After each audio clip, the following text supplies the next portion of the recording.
தமிழ்நாடு கவர்மெண்ட்லேருந்து வந்திருக்கக்கூடிய ஒரு சூப்பரான நோட்டிஃபிகேஷனை பற்றி தான் நம்ம இப்போ பார்க்க போகிறோம். அந்த ஜாபுக்கான வேக்கன்சி பொறுத்த வரைக்கும் பார்த்தீங்கன்னா 1400க்கும் மேற்பட்ட வேக்கன்சி இருக்குது அப்படின்றத சொல்லியிருக்காங்க. சேலரியை பொறுத்த வரைக்கும் உங்களுக்கு ஸ்டார்டிங் சேலரி 28,000லேருந்து உங்களுக்கு ஸ்டார்ட் ஆகும் அப்படின்னு சொல்லியிருக்காங்க. அது மட்டும் இல்லாமல் இதுக்கு அப்ளை பண்ணுறதுக்கான லாஸ்ட் டேட் பார்த்தீங்கன்னா 8/7/2024 வரைக்கும் நீங்கள் அப்ளை பண்ணிக்கலாம் அப்படின்னு சொல்லியிருக்காங்க. ஸோ இதுக்கு யாரெல்லாம் அப்ளை பண்ணலாம், யாரெல்லாம் எலிஜிபிள் அப்படின்றது ப்ரீஃபாக உங்களுக்கு எக்ஸ்பிளைன் பண்ணுறேன். வீடியோவை ஸ்கிப் பண்ணாமல் எண்டு வரைக்கும் பாருங்கள். அதோட நம்ம சேனலுக்கு இப்போ தான் நீங்கள் ஃபஸ்ட் டைமாக உள்ளே வந்திருக்கீங்கன்னா நம்ம சேனலை சப்ஸ்கிரைப் பண்ணி வச்சுக்கோங்க. அதோட நம்மளுடைய வாட்ஸ்அப் குரூப் லிங்க்கையும் நான் கீழே டிஸ்கிரிப்ஷனில் கொடுத்துருக்கேன். அதுலேயும் நீங்கள் ஜாயின் பண்ணாமல் இருந்தீங்கன்னா அதுலேயும் ஜாயின் பண்ணிக்கோங்க. ஸோ காய்ஸ், இப்போ பார்த்துருக்கக்கூடிய ஜாபோட அஃபிஷியல் நோட்டிஃபிகேஷன் அண்ட் அப்ளை பண்ணுற லிங்க்கையும் நான் கீழே டிஸ்கிரிப்ஷனில் கொடுத்துருக்கேன். மறக்காமல் டவுன்லோட் பண்ணி படித்து பாருங்கள். அந்த லிங்க்கு கிளிக் பண்ணிங்கன்னா நீங்கள் டேரெக்டாக டவுன்லோடிங் பேஜுக்கு போயிடுவீங்க. அதில் வந்து பார்த்தீங்கன்னா உங்களுக்கு டேரெக்டாக நோட்டிஃபிகேஷன் வந்து டவுன்லோட் ஆகும். அது வந்து ஃபுல்லாக ப்ரீஃபாக கொடுத்துருப்பாங்க. அதை வந்து படித்து பார்த்துக்கோங்க. அதில் குவாலிஃபிகேஷன் என்ன எல்லாமே உங்களுக்கு ப்ரீஃபாக கொடுத்துருப்பாங்க. இப்போ அந்த லிங்க்கை நான் கொடுத்த லிங்க்கை கிளிக் பண்ணிங்கன்னா டேரெக்டாக இந்த பேஜுக்கு வந்துடுவீங்க. இது வந்து எங்கே இருக்குது வந்திருக்குன்னு பார்த்தீங்கன்னா பிஎஸ்எஃப், அதாவது பார்டர் செக்யூரிட்டி ஃபோர்ஸ்லேருந்து தான் உங்களுக்கு இது வந்திருக்கு. இது வந்து பார்த்திங்கன்னா உங்களுக்கு நோட்டிஃபிகேஷன்லேருந்து உங்களுக்கு எல்லாமே உங்களுக்கு இப்படி தான் டேஷ்போர்டில் வந்து ஷோ ஆகும். அந்த நோட்டிஃபிகேஷனை வந்து நீங்கள் கீழே ஸ்க்ரோல் பண்ணிட்டு வந்தீங்கன்னா உங்களுக்கு அப்ளிகேஷன் பேஜும் கொடுத்துருப்பாங்க. இதுலேயே அப்ளை பண்ணுற மாதிரியும் கொடுத்துருப்பாங்க. இது வந்து பார்த்திங்கன்னா அசிஸ்டன்ட் சப் இன்ஸ்பெக்டருக்காக அவில்தாருக்கும் சப் இன்ஸ்பெக்டருக்காகவும் உங்களுக்கு ரெக்கமெண்ட் பண்ண போகிறாங்க. 8 ஜூலை வரைக்கும் நீங்கள் இதில் அப்ளை பண்ணிக்கலாம். சரிங்களா? இதில் வந்து பார்த்தீங்கன்னா உங்களுக்கு என்னென்ன வேக்கன்சி இருக்குது எல்லாமே உங்களுக்கு டைரக்ட் ரெக்ரூட்மெண்ட் பண்ண போகிறோம் அப்படின்னு சொல்லியிருக்காங்க. மினிஸ்டர், அதாவது இது வந்து பார்த்திங்கன்னா உங்களுக்கு சென்ட்ரல் கவர்மெண்ட்லேருந்து தான் உங்களுக்கு இந்த நோட்டிஃபிகேஷன் வந்து வெளியாக இருக்குது. 8/7/2024 அன்னைக்கு நைட்டு வரைக்கும் நீங்கள் அப்ளை பண்ணிக்கலாம் அப்படின்றது சொல்லியிருக்காங்க. சரிங்களா? இது வந்து பாருங்கள், நான் முன்னே சொன்ன மாதிரி தான் உங்களுக்கு அவில்தார் போஸ்ட்டுக்கும் ஆல் உமன்ஸ் கேண்டிடேட்டும் அவைலபிள் அப்ளை பண்ணுறதுக்கு அப்படின்றத இவங்க சொல்லியிருக்காங்க. உங்களுக்கு வந்து பார்த்திங்கன்னா உங்களுக்கு ஃபிசிக்கல் டெஸ்ட்டு எல்லாமே இருக்கும் அப்படின்னு சொல்லியிருக்காங்க. போஸ்ட் வந்து பார்த்திங்கன்னா உங்களுக்கு அசிஸ்டன்ட் சப் இன்ஸ்பெக்டர், இதுக்கு வந்து பார்த்திங்கன்னா 5, அதாவது 5 பே லெவலில் பார்த்திங்கன்னா 29,200 92,300 வரைக்கும் இருக்கும். ஹெட் கான்ஸ்டபிளுக்கு இதுக்கு வந்து பார்த்திங்கன்னா உங்களுக்கு பே லெவல் 4 பொறுத்த வரைக்கும் 25,500 81,100 வரைக்கும் உங்களுக்கு இருக்கும். அதாவது கான்ஸ்டபிள் வந்து ப்ரொமோஷன் ஆக ஆக உங்களுக்கு 81,100 வரைக்கும் உங்களுக்கு சேலரி அதிகரிக்கும் அப்படின்றத இவங்க சொல்லியிருக்காங்க. உங்களுடைய எக்ஸ்பீரியன்ஸ் தகுந்த மாதிரி தான் உங்களுக்கு சேலரி அதிகமாகும். வேக்கன்சிஸை பொறுத்த வரைக்கும் பார்த்தீங்கன்னா உங்களுக்கு நிறைய விதமான வேக்கன்சி இதில் வந்து பார்த்திங்கன்னா sub இன்ஸ்பெக்டருக்காக பிஎஸ்எஃப்பில் male and female 17 வேக்கன்சியும், சிஆர்பிஎஃப்பில் male and female 21 வேக்கன்சியும், ஐடிபிபியில் 56 வேக்கன்சியும், சிஐஎஸ்எஃப்பில் male and female சேர்த்து 146 வேக்கன்சியும், எஸ்எஸ்பியில் 3 வேக்கன்சி கொடுத்துருக்காங்க. இது வந்து பார்த்திங்கன்னா இந்த மாதிரி வேக்கன்சி எப்பவுமே கொடுத்ததில்ல. இந்த வாய்ப்பை வந்து மேல் அண்ட் ஃபீமேலை வந்து யூஸ் பண்ணிக்கோங்க. இது ஹெட் கான்ஸ்டபிள், அதாவது மினிஸ்ட்ரி கமாண்ட், இதில் வந்து பார்த்திங்கன்னா உங்களுக்கு பிஎஸ்எஃப்பில் male and female 302 வேக்கன்சியும், சிஆர்பிஎஃப்பில் male and female 282 வேக்கன்சியும், ஐடிபிபியில் male and female 163 வேக்கன்சியும், சிஐஎஸ்எஃப்பில் 496 வேக்கன்சியும், எஸ்எஸ்பியில் 5 வேக்கன்சியும், ஏஆரில் அதாவது ஏர்ஃபோர்ஸில் 35 வேக்கன்சியும் கொடுத்துருக்காங்க. இது வந்து பார்த்திங்கன்னா எக்ஸ் சர்வீஸ் மேன் இருக்காங்க இல்லையா, அவங்களுக்கு வந்து 10% கோட்டா இருக்கும் அப்படின்னு சொல்லியிருக்காங்க. இடஒதுக்கீடு அந்த மாதிரி உங்களுக்கு 10% இருக்கும் அப்படின்னு சொல்லியிருக்காங்க. அது மட்டும் இல்லாமல் ஏஜ் ரிலாக்ஸேஷனை பொறுத்த வரைக்கும் பார்த்தீங்கன்னா உங்களுக்கு 18 வயசுலேருந்து 25 வயசு வரைக்கும் நீங்கள் அப்ளை பண்ணிக்கலாம் அப்படின்னு சொல்லியிருக்காங்க. இவங்க கொடுத்துருக்கிற 1/8/2024 அன்றைக்குள்ளே நீங்கள் 18 வயசு ஆகிருக்கணும் அப்படின்றத இவங்க சொல்லியிருக்காங்க. சரிங்களா? இந்த இடையில இருக்கிறவங்க நீங்கள் அப்ளை பண்ணிக்கலாம்.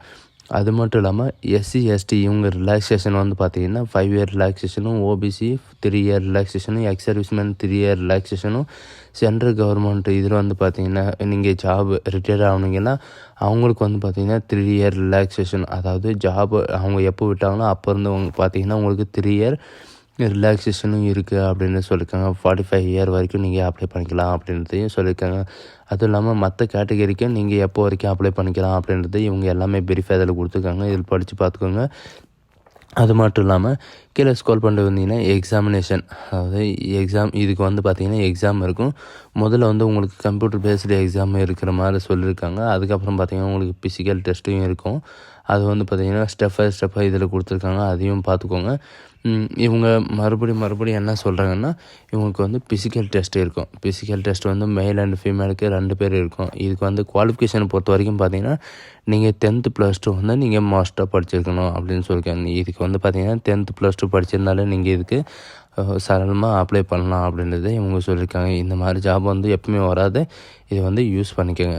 கேண்டிடேட்ஸ் வந்து பார்த்தீங்கன்னா கிளாரிஃபை பிஎஸ்டிலேருந்து உங்களுக்கு கொடுத்துருக்காங்க. எப்படி அப்ளை பண்ணணும்னு பார்த்தீங்கன்னா, இவங்க கொடுத்துருக்கிற இந்த லிங்க்கு கிளிக் பண்ணாலும் உங்களுக்கு டேரெக்டாக அப்ளை பண்ணுறது பேஜ் போயிடும். நானும் கீழே டிஸ்கிரிப்ஷனில் கொடுத்துருக்கேன். அந்த பேஜை நீங்கள் கிளிக் பண்ணி அந்த லிங்க்கை கிளிக் பண்ணிங்கன்னா டேரெக்டாக நீங்கள் அப்ளை பண்ணுற பேஜுக்கு போயிடுங்க.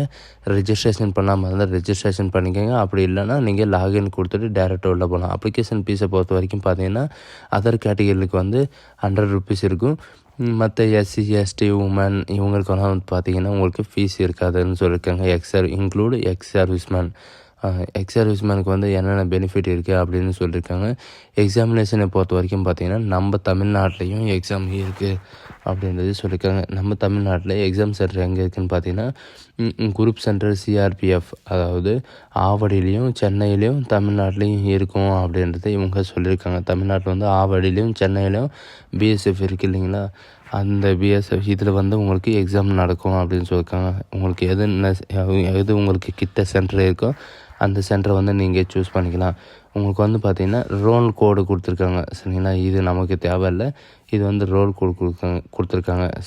எக்ஸாமினேஷன் பொறுத்த வரைக்கும் first phase, second phase, third phase இருக்கும். ஃபஸ்ட் பேஸ் வந்து ஃபிசிக்கல் டெஸ்ட் இருக்கும். செகண்ட் பேஸ் வந்து கம்ப்யூட்டர் பேஸ்டு டெஸ்ட் இருக்கும். தேர்டு வந்து பார்த்திங்கன்னா டாக்குமெண்ட் வெரிஃபிகேஷன் இருக்கும்.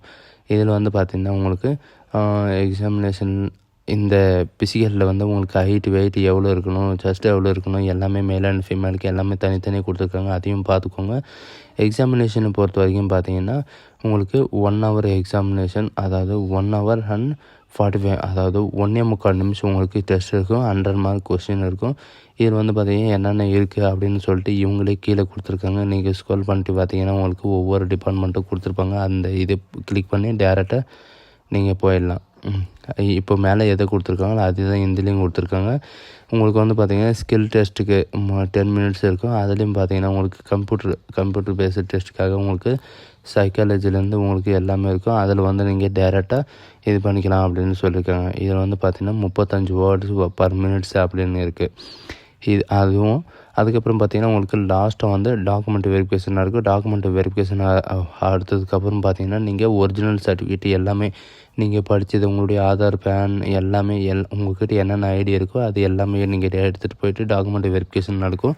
அதுக்கப்புறம் பார்த்திங்கன்னா உங்களுக்கு போஸ்டிங் எந்த இடத்துல இருக்கும் அப்படின்றத உங்களுக்கு டேரெக்டாக சொல்லிடுவாங்க. அது மட்டும் இல்லாமல் உங்களுக்கு டேரெக்டாக உங்களுக்கு போஸ்டிங் வந்து எந்த சென்டரில் இருக்கும் உங்களுக்கு அதுக்கு முன்னாடி வந்து ட்ரைனிங் ப்ரொவைட் பண்ணுவாங்க. ட்ரைனிங் ப்ரொவைட் பண்ணதுக்கப்புறம் உங்களுக்கு சென்டர் எங்கே இருக்கும் அப்படின்றத இவங்க சொல்லியிருப்பாங்க. இப்போ வந்து பார்த்திங்கன்னா அப்ளை பண்ணுற பேஜ், அதாவது நான் கொடுத்தேன் அந்த லிங்க் கிளிக் பண்ணி இந்த பேஜுக்கு வந்துருவேன். இதுதான் ஃப்ரண்ட் பேஜும். இது அப்ளை ஹியர் என்ன இருக்குது, அந்த அப்ளை ஹியர் நீங்கள் கிளிக் பண்ணவே போதும். நீங்கள் அப்ளை பண்ணுற இடத்துக்கு போயிருங்க. இங்கே வந்து பார்த்தீங்கன்னா பர்சனல் இன்ஃபர்மேஷன்லேருந்து உங்களுக்கு எல்லாமே கேட்டிருக்காங்க. இது வந்து ரிஜிஸ்ட்ரேஷன் பேஜ் தான். ரிஜிஸ்ட்ரேஷன் பண்ணிவிட்டு டேரெக்டாக நீங்கள் லாகின் பண்ணிட்டு நீங்கள் உள்ளே போயிட்டு நீங்கள் அப்ளை பண்ணிக்கலாம், சரிங்களா. அப்ளை பண்ணதுக்கப்புறம் நீங்கள் பார்த்தீங்கன்னா உங்களுக்கு போஸ்ட் சேஞ்ச் பண்ண முடியாது. நீங்கள் அப்ளை பண்ணுற போதே உங்களோட போஸ்ட் என்ன அப்படின்னு கன்ஃபார்ம் பண்ணிவிட்டு அதுக்கப்புறம் நீங்கள் இது பண்ணுங்கள். So guys, thank you.